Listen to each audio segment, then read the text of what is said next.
I think he's one of the best heavyweights of all time, and his movement is so different. One of the things that was interesting, where they were talking about the fight, and AJ was Tony Bellows was talking about when he fought him. The question looming over everything is who's stopping this guy? Who is going to stop Oleksandr Usyk? Prime Usyk at cruiserweight or prime Holyfield at cruiserweight? Usyk is just different. The fighters are different now. It used to be like skill. Now it's more about conditioning.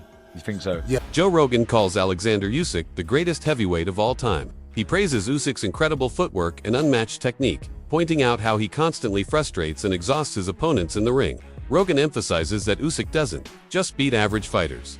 He dominates the best heavyweights of this era and does it more than once. According to Rogan, it's Usyk's intelligence and movement that separates him from the rest. His ability to make elite fighters look ordinary proves that he belongs at the very top of boxing's all-time great. Last Dubois fight. Yeah.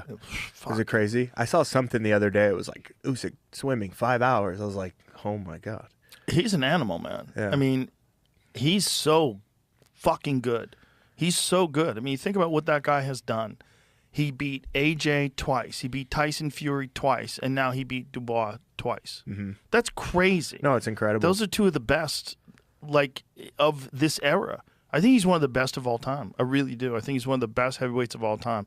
And his movement is so different. One of the things that was interesting, where they were talking about the fight, and AJ Tony Bellows was talking about when he fought him, and AJ was saying that when he fought him, it was the most exhausted he's ever been. Because he's always moving. There's no rest with him. No rest. There's no like time constant, yeah. there's constant twitching. Under fire the whole time. you're constantly thinking, when is this coming? There's no silent agreements. There's no relaxation. There's no, there's no rounds off. Yeah. Everything is he's putting it on you and moving constantly. Like I always say, he's like a giant Lomachenko. Got it. They were both trained by the same guy. Oh, were they? Yeah, Lomachenko's father trained Usyk as well. Ah. Yeah. So there's something, there's something. Obviously, gravity keeps him from moving the way Lomachenko does because Lomachenko's so small. Yeah. He can dance around you. For sure. In footwork, just majestic footwork. But Usyk's footwork is there's a bunch of breakdowns of the final combination that he hit Daniel with, and he steps off to the side and lands that fucking left hook from hell. God, it was good. You could see Daniel was already tired. You could see it. It's it's just dealing There's with got to be movement. something Lomachenko's dad, some type of philosophy or something. You know what I mean? That these guys just kind of tap into, because to be a big guy, there's footwork and all that stuff. But I think, man, shout out to the coach, to the dad. It's skill, man. It's a skillful type of boxing. Boxing analysts now agree that Oleksandr Usyk has earned his place among the greatest heavyweight legends of all time. Names like Lennox Lewis, Larry Holmes, and Andre Holyfield have long dominated discussions around heavyweight excellence, but Usyk's performances have forced critics and fans to include him in that elite group. His transition from cruiserweight to heavyweight wasn't just successful, it was historic. He didn't just hold his own in a division filled with giants, he outclassed them. Usyk's skills, IQ, and consistency over top-tier opponents make him a complete fighter. He's not just winning fights, he's rewriting heavyweight standards. Let's quickly have that conversation then about the best heavyweights of all time. Where? Because I know in your head you've done it already. I mean, you've done about 20,000 videos since the fight. One of those videos must be saying where he's ranked as an all-time top 10 heavyweight. Oh, I think he has to be in the top 5, if not top 3. No, he has to be. He has to be. And go on then, name him. So Muhammad Ali. Yeah. Lennox Lewis. Yeah. And I would actually probably say Oleksandr Usyk. Yeah. Just ahead of Larry Holmes. Okay. Just ahead of Larry Holmes. Yeah. I know. Look, those two, Lewis and Ali, their resume speaks for itself. The world title fights, they speak for themselves. I've sat with him and he has an aura. You can tell that, even looking at my videos, there's he something walks different. in, dude, and you're like, okay, his eyes, they're this very piercing, and you think, you feel like you are in the presence of something very, very special. Oleksandr Usyk has faced and beaten nearly every major heavyweight contender, not once, but twice in many cases. The heavyweight division hasn't had the depth it once did, which is why Usyk has had to rematch some of his top opponents. And yet, he has never shown a drop in intensity or skill. The fact that fans now struggle to find a name they genuinely want him to face speaks volumes. Perhaps Joseph Parker is the only option left, but even that doesn't carry the weight it might have. Years ago, Usyk's legacy is secure. He's become undisputed across multiple divisions and done so with grace, dominance, and discipline. Quick feet, he's got some power, and he's got Andy Lee.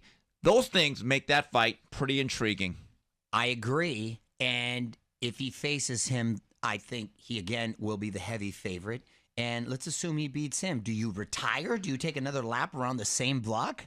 Like you said, it's a young 38. And again, I know this is a money game, but the other young heavyweight that I like that's been on a very good run, and we've been impressed with them, Agit Kabayel. And now that's another relatively small heavyweight that's quick-fisted, and he knows how to operate inside. Again, he's already beaten Fury twice. He's fought Joshua twice. When we talk about trilogies, generally it's about 1-1, right? Not 2-0. Exactly. Although we just had one with Serrano and Taylor, but again, they have limited opposition.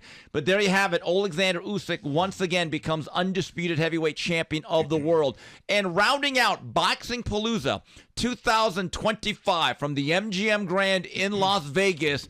There's growing talk that Joseph Parker could be next in line for a bout with Usyk, but many believe it's more of a formality than a challenge. Boxing analyst Ada Oladipo even suggested that he'd enjoy seeing Derek Chisora face Usyk again, not because he sees Chisora winning, but because of the entertainment and grit Chisora brings to the ring. Chisora knows how to market a fight and turn it into a spectacle, which would benefit the sport. But realistically, Usyk is considered far above both Parker and Chisora in terms of technical skill and accomplishments. Any new bout would simply be another reminder of why Usyk stands alone at the top. Then, well, here it is. Here's your world title shot. You're going to fight for a world title, right? But if you're Joseph Parker, and I spoke to Andy Lee, it isn't just a case of fighting for a world title. You want to fight the number one for the world title, and that guy is Oleksandr Usyk. So, yeah, there must be loads of conversations going on right now. Loads of conversations. I did say this the other day, and I don't know, sometimes I'm like, you know, when I was in the ring and I was interviewing Oleksandr Usyk, I was desperate because of my love for Joseph Parker. I was desperate for Joseph Parker to get... I know he got in the ring after, but I'm talking about on the zone. So whilst everyone is still in the stadium and everyone's still tuned in, I was desperate for him to kind of just jump in the ring. I was desperate for him to do it. Chisora was trying to do... So Chisora knows how to play the game. And as much as people are like, what's Chisora doing? Well, look, Chisora won't get the fight, but that's kind of what you got to do. And I know people are like, well, 1 second, it's not like that. It's rankings. Well, no, it's not though, is it? Because... Again, Oleksandr Usyk can vacate the belt. He can say no. You have to kind of do what Daniel Dubois did last time. Daniel Dubois, rightly or wrongly, got in the ring, pissed Usyk off. Usyk's like, okay, we'll if fuck it. If this is what you're doing, dude, we'll fight. And I felt like there was a time where I wanted Joseph Parker to almost nudge me. And I'm telling you now, you know, we're kind of told not to give the mic. I don't know if you see, I always hold on to the mic. I would have given Joseph Parker the mic. And I would like Joseph Parker because there's a mean side to Joseph Parker. I think everyone sees the friendly side. I've seen the mean side. And I wanted Joseph Parker to say, I want my shot. You've been ducking me. All these things might not be true, but do it. Sell it. The crowd would have gone a bit wild, right? Because I think a lot of the crowd want Joseph Parker to get his shot. But that's not what happened. And all of a sudden, you're seeing Jake Paul in the ring doing a face-off. You're seeing all these. And I'm like, where's Joseph Parker? Where are you, Joseph? Fabio Wardley, a rising name in the boxing world, had some strong advice for anyone stepping into the ring with Usyk. He pointed out that standard techniques won't be enough. Usyk's defense and movement are too refined for simple jabs and predictable sequences. Wardley believes that a fighter has to be flexible, stubborn, and throw unorthodox combinations, mixing right hooks, left crosses, and feints in order to disrupt Usyk's rhythm. Still, he acknowledged that pulling this off under pressure is easier said than done. Once inside the ring, many fighters find themselves chasing shadows as Usyk calmly controls the pace and space. And then you found something. How difficult is it when your tactics aren't working and they weren't working for Daniel? And look, I'm not comparing Oleksandr Usyk to Justice Hooney, but you had to find something and you found it. Yeah, that's the thing. I think that there is a level of belief of I will find it. I can find the way. I will find the way, and maybe some kind of and stubbornness, especially from my part, probably of like I'm not rolling over. I will find a way. Like, I will manage my way out of this situation. I will extend the alphabet past the letter Z until I find the right plan that works here, the right situation, the right combination, the right punch. I will exhaust all options, me personally. And it is a... No, don't do this to us. Price and stuff, and you're just going, your brain's going, this isn't working. Like, I don't know what you're on about. Like, it's not happening. It's not working. And then you have to get up and you have to G yourself up and get yourself going again. And That's it for today's video. Stay tuned. Until next time.